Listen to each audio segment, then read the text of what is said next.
good to see many familiar faces here, Mr. Unnikrishnan, Mr. Balaji, and I met Shashi Kumar, who are our ambassadors really. And for why Tamil Nadu, they are really the mascots. The fact that they are here is the answer to why Tamil Nadu. Otherwise, you would not see such stalwarts, you would not see companies of the likes of a Salcomp or a Saint-Gobain flourishing here, expanding here. They are not thinking of expanding facilities in their other states. They're thinking of expanding facilities here. And I suppose there can be no better answer to why Tamil Nadu. In any case, what are the underlying factors as to why investors prefer the state, why the state has been a favored destination, especially over the last few years, we were seeing a lot of traction. A few pointers. We are, of course, the second largest economy. If we were a country, we would be number 46 in the world. Contribute almost 10% to the national economy. We are consistently the most industrialized state.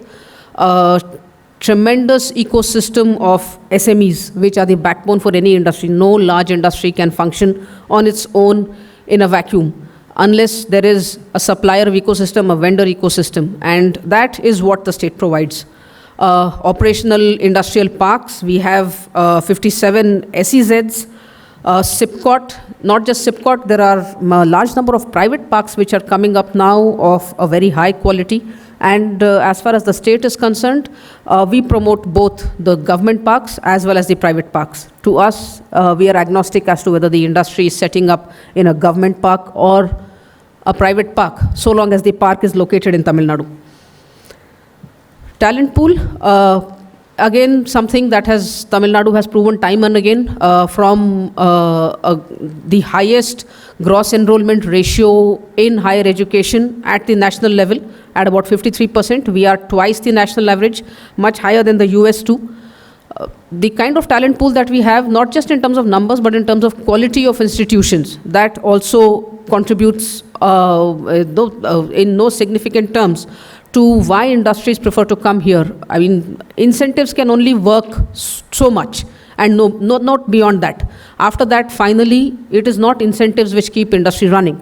The industry needs an ecosystem, industry needs a talent pool to function, industry needs a conducive atmosphere, a support of the government to do well, and that is what the state provides.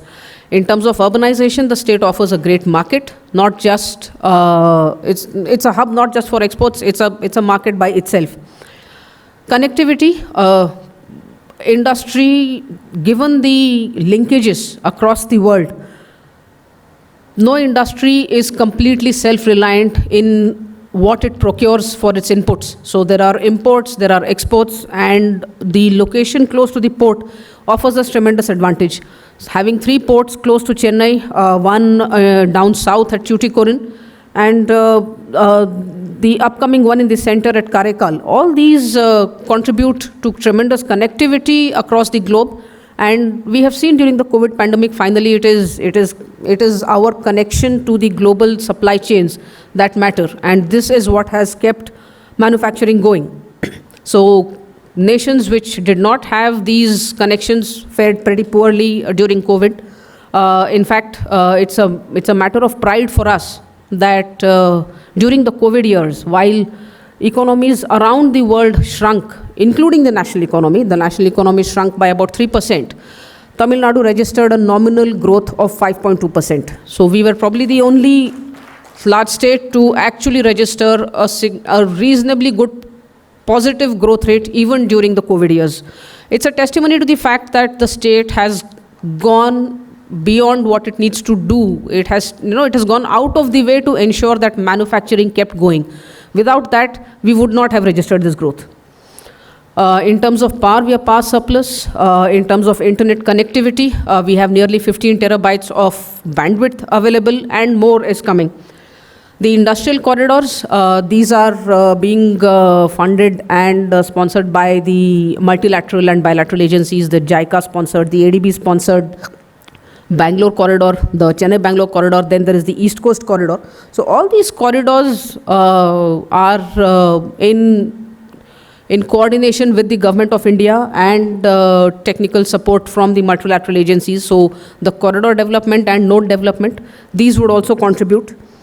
In terms of industrial land, the Industrial Park Rating Survey was released by the Government of India, DPIIT, last year. And so that report also has independently confirmed that in terms of availability of industrial land, Tamil Nadu ranks the highest.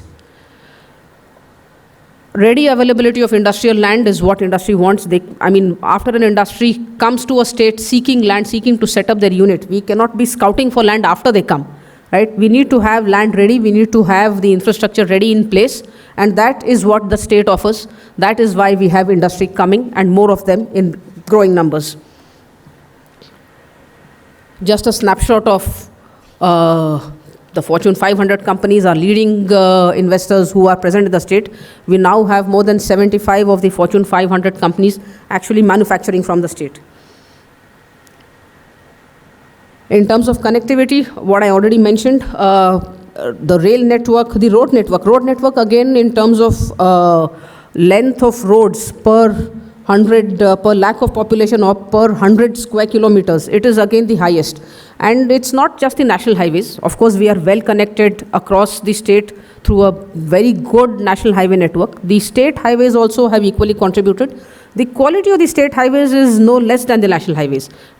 Just the national highways cannot really support connectivity from smaller towns to the cities.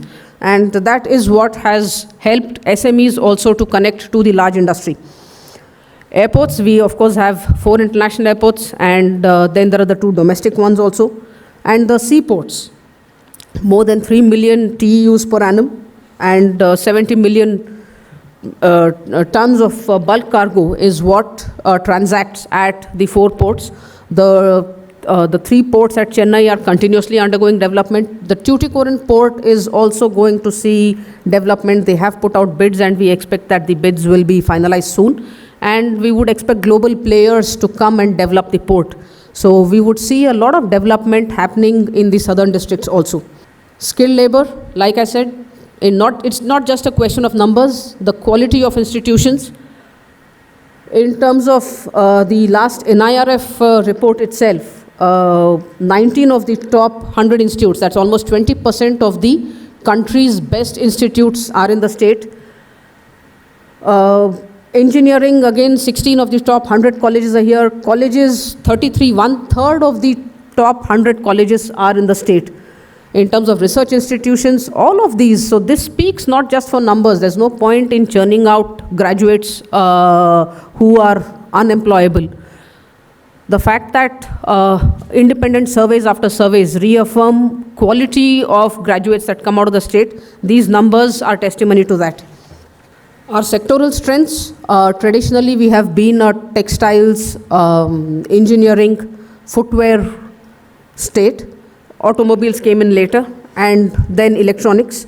But we have diversified now. We are looking at, there's of course the services sector. Electronics has grown tremendously. EVs, and from the textiles we are now looking at technical textiles also. We have also seen a lot of growth in engineering and machinery. So automobiles, I don't need to say much. We are of course the largest manufacturing. Every second car that is exported out of the country is manufactured in Tamil Nadu. In terms of apparels and textiles, we contribute 1/3 to the country's production, highest exports in terms of apparel. Again, engineering goods, crucial to industry. It is not sufficient that industry comes in and they don't have the linkages to support their capital equipment. And the production of capital equipment also, we are the second highest in India. IT, ITES, we contribute more than 10% to the growth. IT, ITES is what supports manufacturing at the back end. Electronics, again, across the subsectors, the subdomains within electronics, whether it is consumer electronics, IT hardware, and now mobile and telecom. Again, we are reading, we have the biggest names, the best names in the world are manufacturing out of here. And the next revolution, EV. Again, we are the EV capital. 1/3 of all investments into EV in the last 2 years have come into the state. starting from Aether, which was incubated right here in this park. We are also talking to one more incubator here, Atero. So we have some really exciting startups here who've been incubated right here in the IIT Madras Park, who are now setting up manufacturing. And then, of course, there are the big names, Ola's, our own homegrown TVS. And then a few more who are coming in, players from the charging sector, players in the battery sector, players in the component sector. So the ecosystem for EV is also growing. Like I mentioned, electronic hardware across subdomains, IT hardware, mobiles and telecom, consumer electronics, you name the players and they're there, whether it's a Samsung, a Mitsubishi, a Hitachi, a Toshiba, a Sanmina, the Salcoms, Foxcons, they're all here. The EV ecosystem, I just mentioned, the largest factory is, of course, being set up by Ola. Renewable energy, again, is a diversification that we have done very well in the wind ecosystem. So manufacturing of the wind blades, the turbines, the components. Again, the best names are here. The Vestases, the Nordexes, the TCIs, they are all here.